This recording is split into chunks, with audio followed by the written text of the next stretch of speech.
இன்றைக்கி தமிழகத்தை பொறுத்தவரை அரசியல் வரலாற்றில் பொது வாழ்க்கை வரலாற்றில் ஒரு துக்க நாள் என்று தான் சொல்ல வேண்டும். மரியாதைக்குரிய கம்யூனிஸ்ட் பேரியக்கத்தினுடைய தலைவர் ஐயா நல்லக்கண் அவர்கள் இன்றைக்கி நம்மளோடு இல்லை. உடல்நிலை சரியில்லாத காரணத்தினால கடந்த சில மாதங்களாகவே கடுமையாக போராடி கொண்டிருந்தார். நாம் எல்லோரும் கூட ஆண்டவனை வேண்டிக்கிட்டே இருந்தோம்.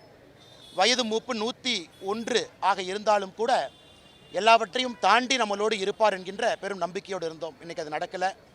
ஒரு அரசியல் தலைவருக்கான முழு இலக்கணம் இருக்கக்கூடிய தலைவர் ஒரே ஒரு முறை தேர்தலில் போட்டியிட்டாங்க. அதுவும் 1999 கோயம்புத்தூர் இந்த பாராளுமன்ற தொகுதியில் போட்டியிட்டாங்க. அன்றைக்கி ஐயா வெற்றி வாய்ப்பு இழந்தாங்க.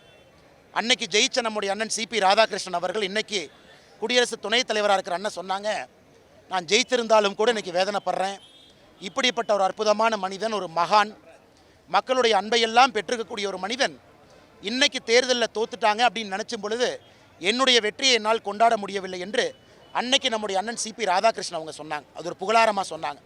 அப்படிப்பட்ட ஒரு தலைவர் எம்எல்ஏவாக இருந்ததில்லை, எம்பியாக இருந்ததில்லை. சுதந்திரத்திற்கு முன்பு போராட்ட களத்தில் இருந்தாங்க. சாண்டு மைனிங்க்கு எதிராக கடுமையாக போராடியவர், மக்களுடைய குரலாக தொடர்ந்து பேசியவர்.